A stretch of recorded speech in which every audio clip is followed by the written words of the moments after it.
இப்போ விமர்சனம் செய்யறாங்க. விமர்சனம் செய்யணும், செய்யுங்க. பட் மனசை யாரையும் நோகடிக்காதீங்க. பிரஸ்ஸை சந்திக்கிறது, இப்ப யார் பிரஸ்ஸை சந்திக்கிறாங்க? யாரும் சந்திக்க மாட்டாங்க. அவ்வளவு கஷ்டம், அவ்வளவு ஈஸி இல்லை. ஆனா கலைஞருடைய பேச்சு பார்த்தீங்கன்னா சும்மா வீணை மாதிரி ஒரே பெரும்பத்தோர்கள் சொன்னாங்க, சார் உங்களுக்கு ரொம்ப தைரியம், இந்த மாதிரி படம் எடுத்து சிஎம் பக்கத்திலேயே உட்காந்து பாக்குறீங்களே அப்படின்னு. இப்பதான் ராம் கேட்டார், நீங்க பேசுறீங்களா அப்படின்னு. என்ன பண்றது, பேசித்தானே ஆகணும் அப்படின்னு சொல்லிருந்தேன். இந்த நியூ ஸ்டூடெண்ட்ஸுங்க ப்ராப்ளமே கிடையாது, ஈஸியா சமாளிச்சிடுவாங்க. பழைய ஸ்டூடெண்ட்ஸ் இருக்க பாருங்க, அவங்கள சமாளிக்கிறது சாதாரண விஷயம் இல்லை. அது சாதாரணமான பழைய ஸ்டூடெண்ட்ஸ் இல்லை,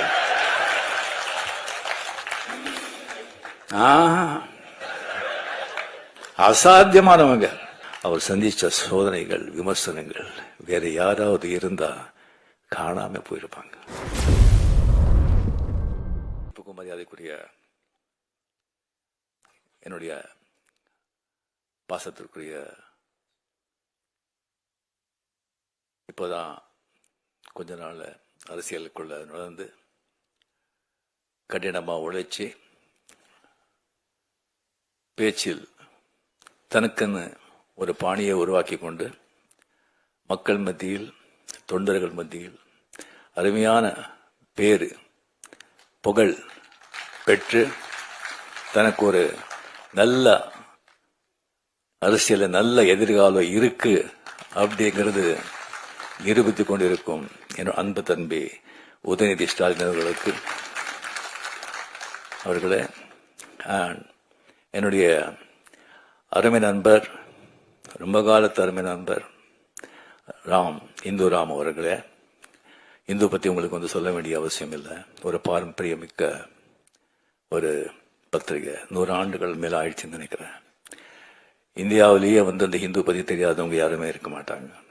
ஸோ ஹிந்து பத்திரிகையில வந்தா அது சுப்ரீம் கோர்ட் ஜட்ஜ்மெண்ட் மாதிரி, அதுல அவ்வளவுதான், வேற விஷயமே இருக்காது. அந்த ஒரு விஷயத்த சொல்லும்போது அவர் எவ்வளோ ஆராய்ச்சி செய்து அது போடுறாங்க அப்படின்னு சொன்னா அது எவ்வளவோ அதை பத்தி நம்ம பேச முடியும். அண்ட் ராம் அவர்கள் அந்த குடும்பத்தை சேர்ந்தவர், அந்த ஹிந்துவுக்கு எடிட்டராகவும் இருந்தவர். அவர் ரொம்ப துணிச்சல் மிக்க மனிதர். இப்போ ஏவா வேலு அவர்கள் சொன்ன மாதிரி அவருக்குன்னு ஒரு சித்தாந்தம் வச்சு அது அவருக்கு எதுன்னு சரிப்படுதோ அது யாருக்கும் பயப்படாம எப்பவுமே பேசுபவர், எழுதுபவர் ராம் அவர்களே. குண்டத்துறை அடிகளார் அவர்கள், இப்போதான் நான் முதல் தடவை அவரை நேரடியாக நான் பார்க்குறேன். ஒரு கிராஜுவேட், சரியா ஒரு 15 கல்வி நிறுவனங்களை மேல்பார்வையை பார்க்குறாரு. எங்கே ஒரு மழை வந்தாலோ, எங்கே ஒரு நிலசரி வந்தாலோ, மக்கள் கஷ்டப்படும் போது முதல்ல அங்கே போய் நின்றுட்டு சேவை செய்கிறாங்க. ஜனங்க சேவையா ஜனார்தன சேவை, அன்பே சிவம் அப்படின்னு சொல்லி மடத்துக்குள்ள மட்டும் இருக்காம வெளியே மக்களுக்கு ஒரு பணியாற்றுகிறார். அதுக்கப்புறம் ஏவா வேலு, ஏவி விட்டால்தான் எல்லாரும் வேலை செய்யறாங்க, நான் ஏவி விடாமலேயே ஒரு வேலை செய்யறவங்க ஏவா வேலு அப்படின்னு சொல்லி ஒரு வாட்டி கலைஞர் அவர்கள் சொன்னார்களா. அவரை பத்தி நான் அப்புறம் பேசுறேன். அதுக்கு ராஜசேகர் அவர்களே, மாண்புமிகு என்னுடைய அருமை நண்பர், மாண்புமிகு தமிழக முதலமைச்சர் மு.க. ஸ்டாலின் அவர்களே, இங்கே வருகை தந்திருக்கும் அமைச்சர் பெருமக்களே, சட்டமன்ற உறுப்பினர்களே, ஐஏஎஸ், ஐபிஎஸ் மற்றும் அறிவார்ந்த மக்களே, இங்க வந்த பிறகு இப்பதான் ராம் கேட்டார், நீங்க பேசுறீங்களா அப்படின்னு. என்ன பண்றது, பேசித்தானே ஆகணும் அப்படின்னு சொல்லிருந்தேன். இந்த மாதிரி அப்படின்னு சொன்னா நான் முதல்ல சொல்லியிருப்பேன், நான் பேசிருக்க மாட்டேன், கொஞ்சம் விட்டுடுங்க அப்படின்னு. ஏன்னா நம்ம எப்பவோ ஒரு வாட்டி நம்ம பேசுறது, அந்த பழக்கம் கூட பேசி பேசி எல்லா பேச்சாளர்கள் தான், அறிவாளர்கள் தான். ஸோ அந்த அறிவார்ந்தவர்கள் இருந்த சபையில நீ பேசாம இருக்கிறது தான் ரொம்ப அறிவாளித்தனம் அப்படின்னு சொல்லுவாங்க. இப்போ என்ன பண்ணுறது, நான் பேசிதான் ஆகணும். ஸோ ஏதாவது கொஞ்சம் தப்பாக இருந்தால் தயவு செஞ்சு மன்னிச்சிங்க. ஸோ முதல்ல வந்து இந்த கலைஞருடைய நூற்றாண்டு வெற்றி விழா, அவருடைய உடன்பிறப்புகள், முதலமைச்சர்கள், அவருக்கு இந்த ஆண்டு பூரா அந்த கொண்டாடின விதம் இருக்கு. எத்தனை மாவட்டங்கள், எத்தனை விதமா. உலகத்திலேயே எந்த ஒரு அரசியல் தலைவருக்கும் இந்த மாதிரி யாருமே நூற்றாண்டு கொண்டாட்டங்களை கொண்டாட மாட்டாங்க, கொண்டாட போவதும் இல்லை. எந்த அளவுக்கு அவர் மேல ஒரு அன்பு, ஒரு பாசம் இருந்தா அது பேசுறவங்களுக்கும் சரி கேட்கறவங்களுக்கும் சரி கொஞ்சம் கூட சலிப்பு தட்டாம என்னமோ ராமாயணம் மகாபாரதம் கதை பிரவச்சனம் கேட்கிற மாதிரி ஒரு பக்தர்கள் தான் அந்த மாதிரி வந்து கேட்பாங்க. அதை வந்து முன்னிலை நடத்தி முதலமைச்சர்கள் அத்தனை வேலை இருந்தா கூட எத்தனையோ விழாக்கள் அவரே கலந்து கொண்டு தலைமை தாங்கி விழாக்கள் நடத்திருக்காங்க. ஸோ நாம எல்லாருமே வந்து வெளியே பார்க்குறோம். ஸோ வெளியே வந்து நல்லவங்க எல்லாம் வீட்லேயும் நல்லவங்களா இருக்கணும்னு சொல்ல முடியாது. வெளியவங்களுக்கு எவ்வளவு மரியாதை இருந்தால் கூட வீட்டில் கூட அதே மரியாதை இருக்குன்னு சொல்ல முடியாது. ஸோ அவர் கூடவே பிறந்ததில் இருந்து வளர்ந்து இருக்கும்போது 24 hours எந்தெந்த தருணத்தில் எந்தெந்த இதில் மு.க. ஸ்டாலின் அவர்கள் அவர் அப்பாவை பார்த்திருப்பாங்க. எவ்வளவு வேதனைகள், எவ்வளவு கஷ்டங்கள் என்ன இருந்து கூட பொது வாழ்க்கையில காட்ட முடியாது. எல்லாரும் மனிதன் தானே, அது வீட்டில தான் காட்ட முடியும். அது வீட்டில வந்து அது எப்படி சமாளிச்சிருப்பாரு. மற்றவங்க வந்து இவரு வந்து கஷ்டப்பட்டா கூட மற்றவங்க கஷ்டப்படும் போது அவர் எல்லாம் அவர் எப்படி வந்து தட்டி கொடுத்திருப்பாங்க. ஒரு தலைவனா வந்து சமுதாயத்தில் அவங்களுடைய உறுப்பினர்களுக்கு மட்டும் இல்லை, உடன்பிறப்புகளுக்கு மட்டும் இல்லை, வீட்டில் கூட ஒரு அந்த மாதிரி ஒரு தலைவனா இருந்தாதான் அவருக்கு வந்து ஒரு பாசம், பக்தின்னு சொல்லலாம். நம்ம படையப்பா பிரிவுக்கு வந்து போட்டிருந்தோம் அந்த தேவிஸ்ரீ தேவி படத்துல. ஸோ பின்னாடி வந்து மீன் 34 சார், மீன் கலைஞர் சார், இவருக்கு சிங் அவர்கள் வந்து சிங்கில் உட்காந்துருந்தாங்க. நான் வந்து ஸ்டாலின் சார் எங்க பார்த்தோம் சொன்னா முன்னாலே வந்து ஒரு முன்னாலே போய் உட்காந்துருக்காங்க. ஸ்டாலின் சார் இங்க வாங்க சொன்னோம். ஐயோ இல்ல அப்படின்னு அவ்வளோ ஒரு மரியாதை, ஒரு ரெஸ்பெக்ட். அண்ட் இப்போ அவர் வந்து முதலமைச்சர் பதவி வகித்த பிறகு ஸோ இது வந்து நான் வந்து இப்போ இங்கே விழா போகிறதுக்கு முன்னாலே முதல்ல வந்து என்ன பேசணும் அப்படின்னு சொல்றதை விட எதோ பேசக்கூடாது அப்படின்னு சொல்லி லிஸ்ட் போட்டு எடுத்தேன். ஏவவேலு அவர்கள் முதலே சொன்னாங்க, இது வந்து அரசியலே கிடையாதுங்க, அரசியல் பற்ற சம்பந்தமே கிடையாது, நீங்க வந்து இது மாதிரி கூப்பிட்டுருக்கோம், நீங்க இது பண்ணணும் அப்படின்னு சொன்னாங்க. ஸோ கலைஞர் சார் அப்படின்னு சொல்லி வரும்போது கம்ப்ளீட் சினிமா, இலக்கியம், அரசியல், இந்த 3 தான். எனக்கு சினிமா பத்தி அவரை பத்தி தெரியும், அதை பத்தி நான் நிறைய பேசியிருக்கேன். இலக்கியத்தை பத்தி அவருக்கு எனக்கு சரியா வந்து அவ்வளவு தெரியல. அவருடைய இலக்கியங்கள், அவருடைய கவிதைகள், அவருடைய கதைகள் ஜாஸ்தி நான் படிச்சதில்லை. வேற ஒரு அரசியல் தான். அது இங்க பேசினா வந்து ரொம்ப ஜாகிரதையா பேசணும்.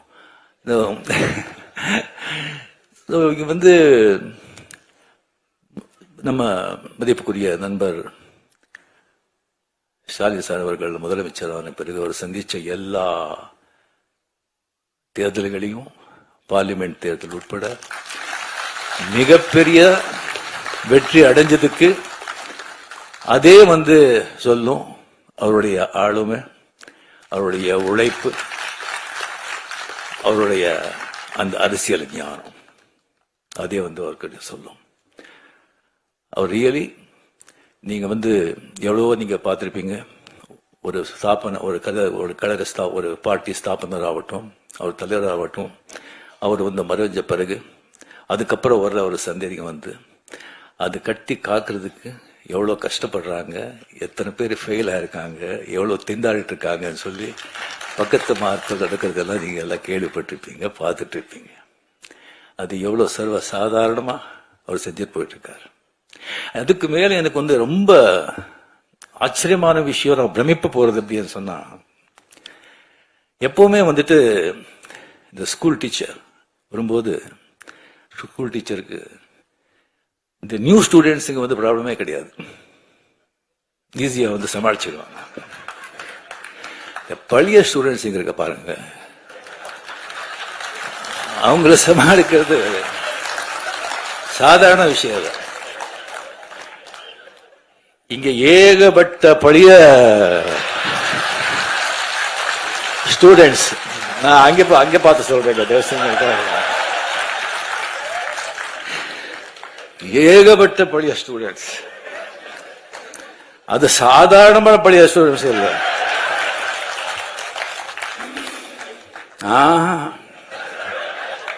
அசாத்தியமானவங்க. எல்லாருமே வந்து ஃபெயில் ஆயிட்டாங்க, இல்ல ஒரு ரேங்க் வாங்கிட்டு அந்த கிளாஸை விட்டு போக மாட்டோம்னு உட்காந்துருக்காங்க.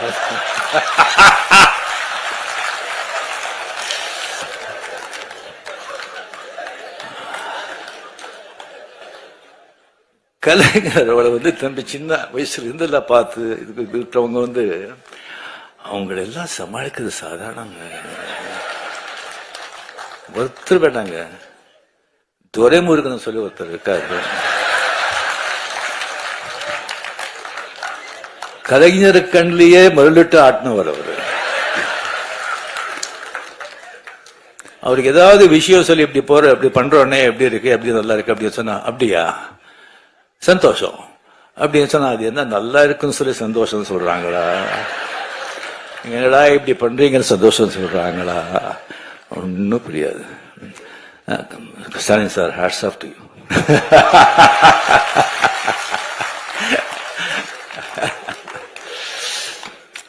ஸோ இந்த புத்தகத்தை, இந்த அருமையான ஒரு புத்தகத்தை வந்து அவர் வந்து வெளியிடுறது வந்து மிக மிக சந்தோஷம். அது வந்து அவர் கையால வந்து இந்த அருமையான புத்தகத்தை நான் வந்து வாங்குறதுல நம்ம பெருமைப்படுறேன். இந்த விழாவின் உண்மையான நாயகர் ஏவா வேலு அவர்கள். எனக்கு வந்து அவ்வளவு ஜாஸ்தி அவரை பத்தி வந்து தெரியாதுங்க. எனக்கு வந்து பிகாஸ் அந்த கலைஞர் கூட ஜாஸ்தி ரொம்ப பழக்கம் இருக்கிறதுனால எனக்கு வந்து மதிப்புரிய வீராசாமி அவர்கள், துரைமுருகன் அவர்கள், டி.ஆர். பாலு அவர்கள், முரசலிமான் அவர்கள், அந்த மாதிரி நான் பழகி மற்றவங்க கிட்ட வந்து அவ்வளவு பழக்கம் இல்லை, அவ்வளவு எனக்கு வந்து தெரியல. ஸோ விவரமா திங் தெரியல. அதுக்கு வந்து எப்போ வந்து திருவண்ணாமலையில வந்துட்டு நம்ம வந்து லால் சலாம் அந்த ஷூட்டிங் இருக்க வந்து ஒரு 3 வாட்டி அங்கே நாங்கள் போயிருந்தேன். அங்கே போகும்போது அவருடைய அந்த காலேஜ் கெஸ்ட் ஹவுஸ்ல கலைஞர்களை தங்கிறதுக்காக ஒரு ஸ்வீட் கட்டிருக்காங்க. சிஎம் போனா கூட அங்கேதான் தங்குவாங்க. அந்த ஸ்வீட் தான் எனக்கு வந்து கொடுத்தாங்க. அங்கே கொடுத்து எனக்கு வந்து எப்படி பார்த்துக்கிட்டாங்கன்னு சொன்னா, ஒரு சொந்த புள்ள அந்த மாதிரி ஒரு அன்பா அவருடைய பையனையே அங்கே வச்சுட்டு கம்ப்ளீட் அந்த காலேஜ் வந்து காலேஜ்ல எப்படி இருக்குன்னு சொன்னா, மை காட், நீங்க யாரும் பார்க்கணும், அவ்வளோ வந்து ஒரு கிளீன் நீட், ஒரு கம்ப்ளீட்டா ஒரு டிசிப்ளின், அத்தனை ஸ்டூடெண்ட்ஸ் இருப்பாங்க, ஒரு சத்தம் இருக்காரு. அவங்க வந்து அத்தனை பேர் இருந்தா கூட யாருமே இருக்கும்போது ஒருத்தர் கூட டிஸ்டர்ப் பண்ணல, ஃபேன்ஸ் ஆகட்டும் ஸ்டூடெண்ட்ஸ் ஆகட்டும், அவ்வளோ பெரிய ஸ்ட்ரிக்ட் கரெக்டா. அங்கே ஒரு சமையல்காரர் இருக்காரு, ஒரு மீன் குழம்பு பண்ணாரு, வாழ்க்கையில அந்த மாதிரி சாப்பிட்டதே கிடையாது. இது ஐயா சாப்பிடுறாரு சொன்னா இல்லைங்க, அவர் சாப்பிட மாட்டாரு. அவர் வந்து அவர் சாப்பாடு நீங்க பார்த்தா கடும் ஏழையோட மோசமா சாப்பிடுறாரு. இல்லை, அதனாலதான் உடம்பு நல்லா இருக்கு. ஸோ அந்த மாதிரி அவரை வந்து பார்த்துக்கிட்டு அவர் வந்து 2 வாட்டி கிட்ட வந்து பார்த்து சிஎம் எல்லாம் வந்து தலைவர் கேட்டுட்டே இருக்காங்க, எப்படி சார் நல்லா இருக்காரா, கரெக்டா பாத்துக்கிறாங்களா அப்படின்னு கேட்டுட்டு இருக்காங்க. எல்லாம் சரியா இருக்கா, என்னங்க இதை விட என்ன வேணும் அப்படின்னு சொல்லி அவருக்கு வந்து ஒரு கைமாறா நான் வந்து என்ன பண்றது அப்படின்னு சொல்லி ஒண்ணுமே எனக்கு புரியல. நல்ல வேளை அவர் வந்து உங்களை பார்க்கணும் அப்படின்னு சொல்லி வந்தாங்க. நான் ஏதோ ஒரு கல்யாணத்துக்கோ சொந்த கதை இருக்கும் சொல்லி வரும்போது இந்த புத்தகத்தை பற்றி சொன்னாங்க.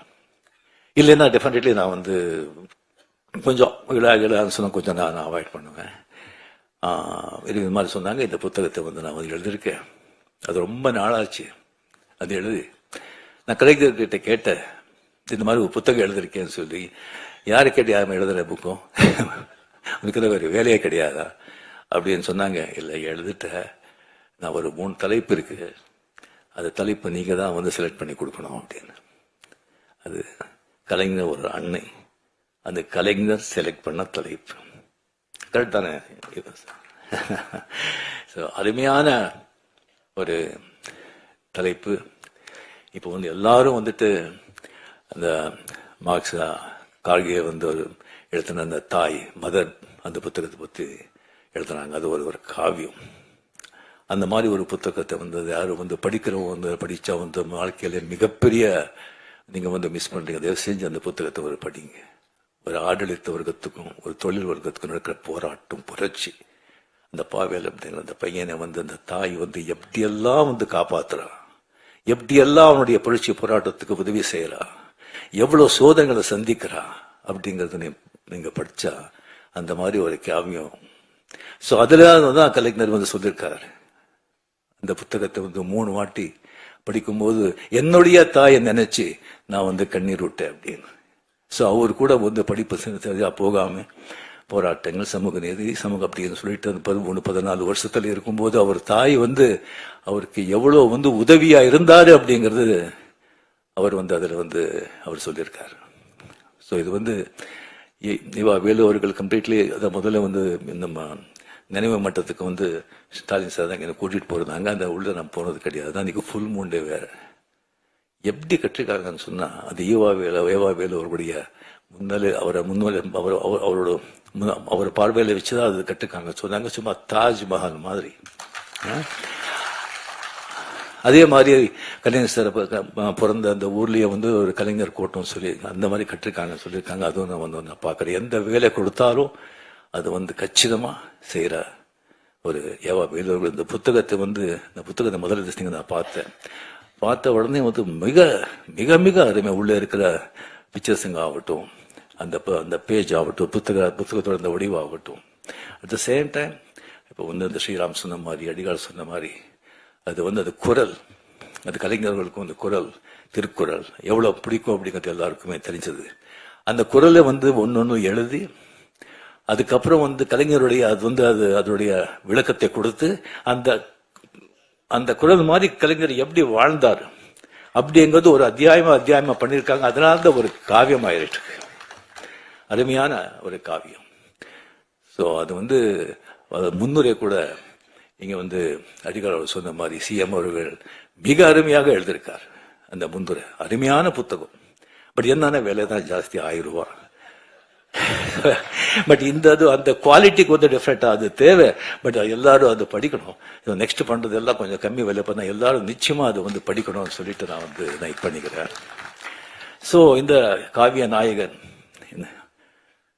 என்னுடைய அருமை நண்பர் அமரர் கலைஞர்களை பத்தி நான் என்னத்தனை பேசுறது. படங்கள் அவர் பண்ண படங்களை பத்தி நான் வந்து பேசிட்டேன்.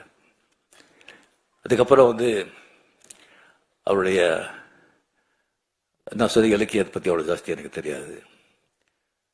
அண்ட் அரசியல் வாழ்க்கையை பத்தி எல்லாருக்குமே உங்களுக்கு தெரியும். ஒரு அரசியல் வாழ்க்கை இப்போ வந்து ராஜ்நாத் சிங்கை வந்து அவர் பத்தி 1/2 hour அவர் பேசிருக்காங்கன்னு சொன்னா அது ராஜ்நாத் சிங் மட்டும் பேசிக்க மாட்டாங்க, மேல இருந்து ஒரு உத்தரவு வந்திருக்கும். ஸோ அவர் வந்து எல்லாராலையும் வந்து அந்த மாதிரி ஒரு பாராட்டி மகிழ்ற ஒரு மனிதர். அபூர்வம், ரொம்ப அபூர்வம். எல்லாரும் நம்ம பிறக்கிறோம் 90% 95% வந்து பிறந்து இந்த குலம், இந்த ஜாதி, இந்த மதம், இந்த பேரு, பொண்டாட்டி, புள்ளை, ஒரு 10-25 உறவினர்கள், ஒரு ஆபீஸ்ல வேலை செஞ்ச ஒரு 10-20 பேர், மொத்தமே ஒரு 50 பேர். அதுக்குள்ள வாழ்க்கை முடிச்சிடும். அந்த 50 பேரை வந்து சந்தோஷப்படுத்து, 50 பேர் முன்னாலே நல்லா வாழணும், சந்தோஷமா வாழணும் அப்படின்னு சொல்லி அதே போராடி செத்து போறோம். பட் சில பேர் தான் சமூகத்துக்கு, ஒரு இனத்துக்கு, சமூக நன்மைக்காக போராடணும், பாடுபடணும் அப்படிங்கிறது ஒரு சில பேர் தான். அது கலைஞர் அதில் ரொம்ப முக்கியமானவர், ரொம்ப முக்கியமானவர். அவர் சந்திச்ச சோதனைகள், விமர்சனங்கள் வேற யாராவது இருந்தா காணாம போயிருப்பாங்க. விமர்சனங்கள் வேணும், தேவை. அது ஒரு மழை மாதிரி இருக்கணும், புயல் மாதிரி இருக்கக்கூடாது. புயல் மாதிரி இருந்தா சரியா மரங்களே சாஞ்சி போயிடும். ஆனா இது ஆலமரம், வேறு ரொம்ப ஸ்ட்ராங். அவருடைய உடன்பிறப்புகள், அந்த வேறு ரொம்ப ஆழம், ரொம்ப ஸ்ட்ராங். அந்த மரம் அந்த மாதிரி ஒரு ஊக்க வச்ச மரம் அதை யாராலையும் அசைக்க முடியாது. இல்லைன்னா 12-13 வருஷம் ஆட்சியில் இருந்தால் கூட ஒரு கட்சியை காப்பாற்ற முடியுமா? 5 வருஷம் இல்லைன்னு சொன்னாலே திண்டாடுறாங்க. சாதாரண விஷயம் இல்லை, சாதாரண விஷயம் இல்லை. ஸோ அவரை பற்றி போக போக பெரிய இந்த மாதிரி பெரிய பெரிய மகான்களேன்னு சொல்லலாம். அவர் சத்த பிறகு இன்னும் புகழ் ஜாஸ்தி ஆகிட்டே இருக்கும், ஆகிட்டே இருக்கும். உங்களுக்கு தெரியும், பாரதியார் செத்தப்போ 15 பேர் இல்லை. இப்போ என்ன புகழ், என்ன இது, அந்த மாதிரி நாளுக்கு நாள் ஜாஸ்தி ஆகிட்டே இருக்கும். அவர் கூட இன்னும் எத்தனையோ புத்தகங்களும் வந்துட்டு இருக்கும். அவரை பற்றி படமும் எடுக்கணும்னு சொல்லி எனக்கு நான் கேட்டுக்கிறேன். ஸோ அவருடைய மிகப்பெரிய அதிசயம் எந்த விமர்சனம் வந்தால் கூட ஒரு பெரிய ஒரு பழைய ஒரு பத்திரிகை நண்பர் அவர் கலைஞர் நிறைய இன்டர்வியூ பண்ணியிருக்காங்க. அவர் என்கிட்ட ஒரு வாட்டி சொன்னார், விமர்சனம் கேட்டு விமர்சனங்கள் எப்படி அவர் எடுத்துக்கிறாங்கன்னு சொன்னால், அந்த விமர்சனம் அந்த விமர்சனம் யார் எழுதுனது அப்படின்னு சொல்லி பார்ப்பாங்க. அவனுடைய தராதரம் பார்ப்பாங்க, அவனுடைய பேக்ரவுண்ட் பார்ப்பாங்க, அவன் யாராவது ஏவி விட்டு எழுதுறானான்னு பார்ப்பாங்க, இல்லை பணம் கொடுத்து வருறான்னு பார்ப்பாங்க, அவனுடைய ஞானம் என்னன்னு பார்ப்பாங்க. அதை பார்த்துட்டு அது அப்படின்னு சொன்னால் நெக்ஸ்ட் அதை பார்க்கவே மாட்டாங்க. அதை பற்றி அவன் எழுதுறான் பார்க்கவே மாட்டாங்க. நல்லா அறிவாந்து கரெக்டாக திஸ் திங் கிரிட்டிசைஸ் பண்ணி கரெக்டாக திஸ் திங்கள் பண்ணால் அதை தவறாமல் அதை படிப்பாங்க. படிச்சுட்டு ஏதாவது தப்பு இருந்தால் அவர்கிட்ட கேட்பாங்க, நான் இதனால தான் இதை பண்ணேன், இதனால தான் இதை செஞ்சேன் அப்படின்னு சொல்லி அவர் கேட்பாங்க. அது ஒரு மிகப்பெரிய ஒரு குணம். இப்போ விமர்சனம் செய்கிறாங்க, விமர்சனம் செய்யணும், செய்யுங்க. பட் மனசை யாரையும் நோகடிக்காதீங்க. ஸோ இதுக்கப்புறம் அவர் ப்ரெஸ்ஸை சந்திக்கிறது. இப்போ யார் ப்ரெஸ்ஸை சந்திக்கிறாங்க? யாரும் சந்திக்க மாட்டாங்க. அவ்வளோ கஷ்டம், அவ்வளோ ஈஸி இல்லை.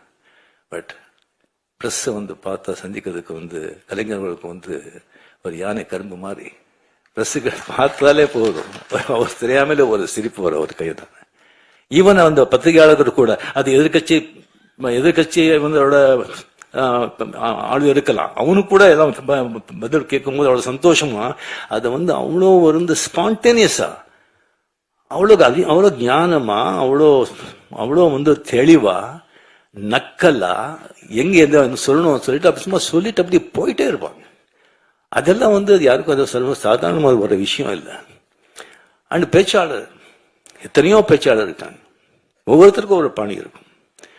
சில எல்லாம் பொதுவாக இங்க பேச்சாளர் நல்ல பேச்சாளர் அப்படின்னு சொன்னா அங்கங்க கேப் கொடுப்பாங்க, சில இடத்துல அழுத்துவாங்க, சில இடத்துல ரோஷமா பேசுவாங்க, சில இடத்துல சோகமா பேசுவாங்க, சில இடத்துல கர்ஜிப்பாங்க.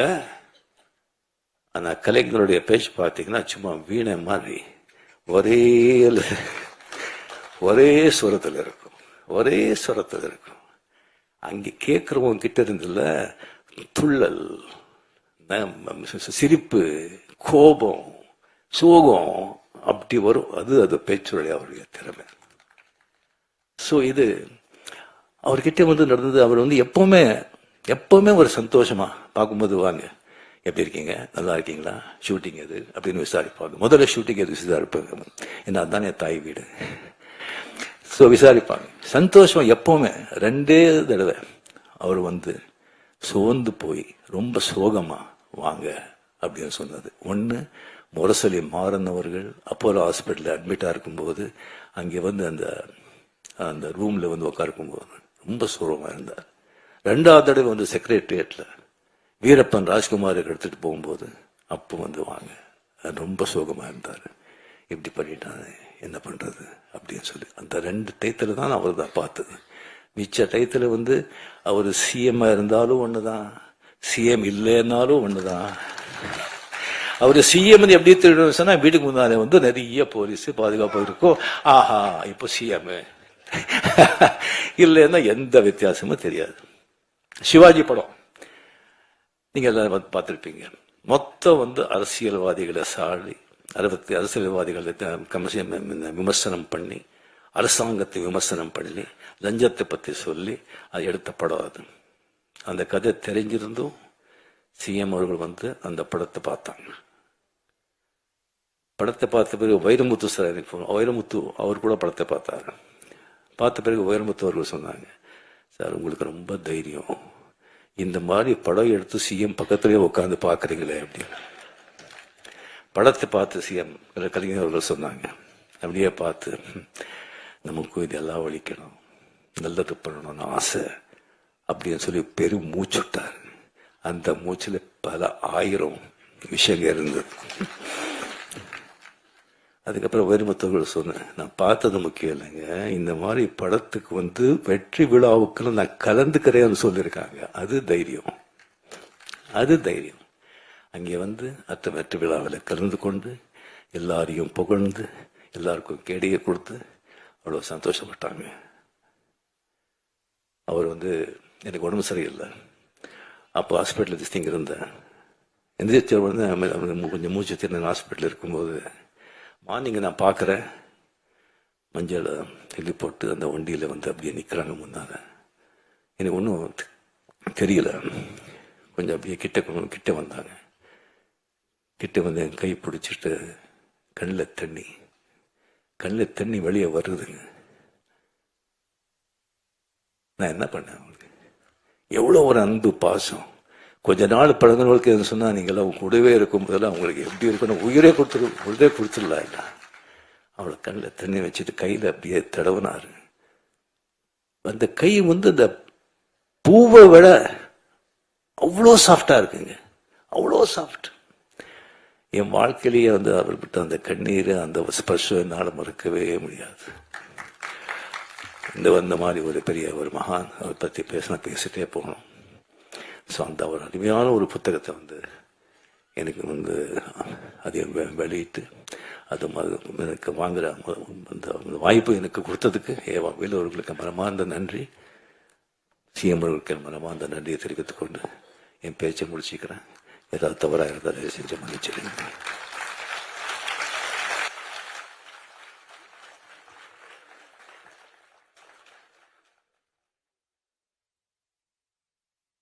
Mm-hmm.